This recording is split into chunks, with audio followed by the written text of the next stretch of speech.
नमस्कार दोस्तों, स्वागत है आप सभी का हमारे यूट्यूब चैनल रत्नाकर क्लासेस में। तो जैसा कि पिछले लेक्चर में हम लोग एल्किल हैलाइड बनाने की विधि पढ़ रहे थे, उसमें हम लोगों ने हैलोजनीकरण के बारे में पढ़ा था कि एल्केन के हैलोजनीकरण से किस प्रकार बनाते हैं। तो यहाँ पर हमारी कल लास्ट टाइम पे ये वाली हमारी रिएक्शन कंप्लीट हो गई थी। इसमें हम ये जानते हैं कि अगर हैलोजन कोई भी लिया जाए तो उसकी क्रियाशीलता क्या होगी, यानी कि फ्लोरीन और क्लोरीन में क्रिया कराई जाए तो पहले कौन क्रिया करेगा, और अगर फ्लोरीन और आयोडीन में क्रिया कराई जाए तो पहले कौन करेगा। तो यहाँ पर आपके क्रियाशीलता क्रम है, सबसे पहले फ्लोरीन, क्लोरीन, ब्रोमीन, आयोडीन। तो ये आपको ध्यान रखना है यहाँ पर क्रियाशीलता क्रम है, क्योंकि फ्लोरीन क्या होता है, सबसे ज़्यादा विद्युत ऋणात्मक होता है, इस वजह से यहाँ पर ये। और तो ये ऑर्डर रहेगा एल्केन के हैलोजनीकरण में ये हैलोजेंस का। अब हम जानते हैं ये दो रिएक्शंस के बारे में बताते हैं, ये इंपॉर्टेंट रिएक्शन है, तो ध्यान से देखिएगा इनको। तो यहाँ पर देखेंगे हम, एक रिएक्शन में हमने लिया है क्लोरीन और एक रिएक्शन में हमने लिया है ब्रोमीन। तो देखिए क्या होता है, प्रकाश की उपस्थिति में ये भी 125 डिग्री सेंटीग्रेड पर होगी। तो पहले आप क्लोरीन वाली क्रिया देखेंगे और देखेंगे यहाँ पर एक चीज़। तो यहाँ पर देखेंगे हमने प्रोपेन लिया हुआ है, तो प्रोपेन में देखिए ये वाला कार्बन जो होता है, पीछे आपको बताया 3 डिग्री, 2 डिग्री और 1 डिग्री कार्बन क्या होता है, ज़्यादा क्रियाशील होते हैं किसी भी रिएक्शन के लिए। ठीक है, एल्कोहल में भी यही बोला था ना कि 3 डिग्री कार्बन ज़्यादा क्रियाशील होता, फिर उससे 2 डिग्री, फिर 1 डिग्री। ठीक है, यही यहाँ पर कॉन्सेप्ट लगना है यहाँ पर। तो यहाँ पर देखिए अगर क्लोरीन की क्रिया 125 डिग्री सेंटीग्रेड ताप पर किससे कराएं, क्लोरीन से कराएं, तो दो प्रकार के उत्पाद बन सकते हैं। एक बनेगा आपका ये वाला, यानी कि एक में तो क्लोरीन लास्ट में लग जाए, एक में लग जाए क्लोरीन बीच वाले में। ऐसा क्यों होता है, यहाँ पर देखेंगे ये 1 डिग्री कार्बन है जिस पे क्लोरीन जुड़ा है, और ये कार्बन 2 डिग्री कार्बन जिस पे ब्रोमीन जुड़ा है। तो ये वाला उत्पाद ज़्यादा बनता है, ये वाला कम। तो इसको बोलते हैं माइनर और मेजर बोलते हैं, आप हिंदी में ध्यान रख रहे हैं। ये ज़्यादा उत्पाद बनता है, ये वाला कम। तो आप परसेंटेज से समझ पा रहे होगे, ये बनेगा 55%, ये बनेगा 45%। लेकिन अगर हम यही क्रिया ब्रोमीन से कराएं तो देखिएगा क्या होता है। ठीक है, ब्रोमीन से कराएंगे तो ये वाली क्रिया क्या होगी, ये वाला उत्पाद यानी कि जो यहाँ पर 45% बनना है, यहाँ केवल 3% बनेगा, और ये रिएक्शन यहाँ पर बनेगा 97% उत्पाद ज़्यादा बनेगा। इसका देखिए कारण क्या होता है, तो कारण पूछ सकता है, कारण इसका क्या है। ब्रोमीन की अभिक्रिया अधिक ताप पर, देखिए थोड़ा सा अंतर है, ब्रोमीन की अभिक्रिया अधिक ताप पर होती है और क्लोरीन की क्रिया कम ताप पर होती है। वैसे इसमें डिफरेंस ज़्यादा होना चाहिए, देखते हैं, बता देंगे आपको नेक्स्ट लेक्चर में। तो ये ताप का वैसे ये 25 डिग्री सेंटीग्रेड ताप है यहाँ पर, ठीक है मेरे हिसाब से, तो आप ध्यान रखना। और ब्रोमीन की अभिक्रिया अधिक ताप पर होती है और क्लोरीन की क्रिया कम ताप पर होती है, क्योंकि क्लोरीन अधिक क्रियाशील है। अब ये देखिए आपको अगर पीछे याद हो, फ्लोरीन, क्लोरीन और इसके बाद आता है ब्रोमीन। तो ब्रोमीन कम है, क्लोरीन ज़्यादा क्रियाशील है, तो इस वजह से क्लोरीन की क्रिया कम ताप पर ही हो जाती है और ब्रोमीन की क्रिया के लिए ज़्यादा ताप चाहिए।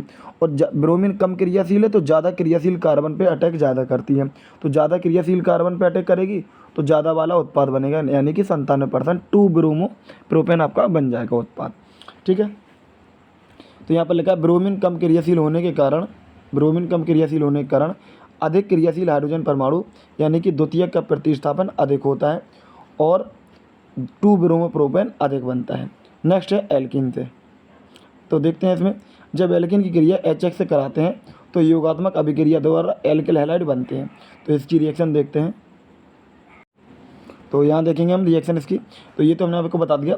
तो ध्यान रखना, कभी कभी पूछा जाता है कि एल्कीन से किस अभिक्रिया के द्वारा बनते हैं, प्रतिस्थापन अभिक्रिया। एल्केन में प्रतिस्थापन होता है हाइड्रोजन का, लेकिन एल्कीन में योगात्मक अभिक्रिया होती है। योगात्मक अभिक्रिया देखिए यहाँ पर और कुछ कारण है। असम्मित एल्कीन पर योग मार्कोनिकॉफ नियम के अनुसार होता है, परंतु पराक्साइड की उपस्थिति में केवल HBr का योग विपरीत होता है। देखिए मतलब क्या है यहाँ पर, देखो सम्मित एल्कीन और असम्मित एल्कीन होती क्या है, पहले आप इस बात को समझें।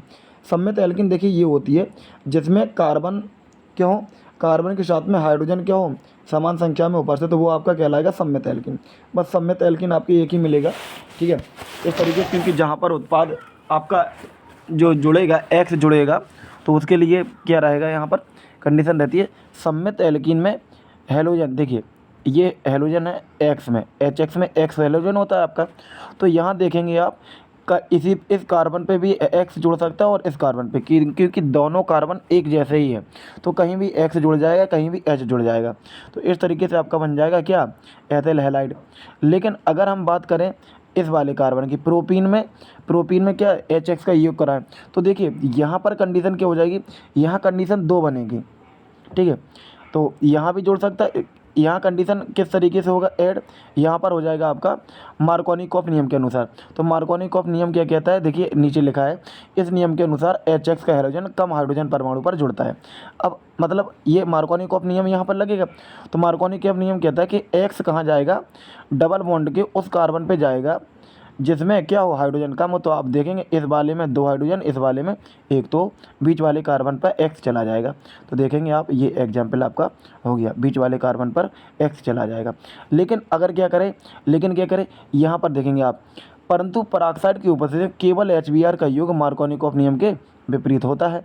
तो ये ध्यान रखना है आपने, केवल मार्कोनिकॉफ नियम के विपरीत होगा। तो यहाँ पर लिखें, और क्या देखो, यहाँ पर पराक्साइड की उपस्थिति है, ठीक है, तब आपका क्या हो जाएगा, ये जो X है, ये HBr का Br ज़्यादा हाइड्रोजन वाले के पास जाएगा।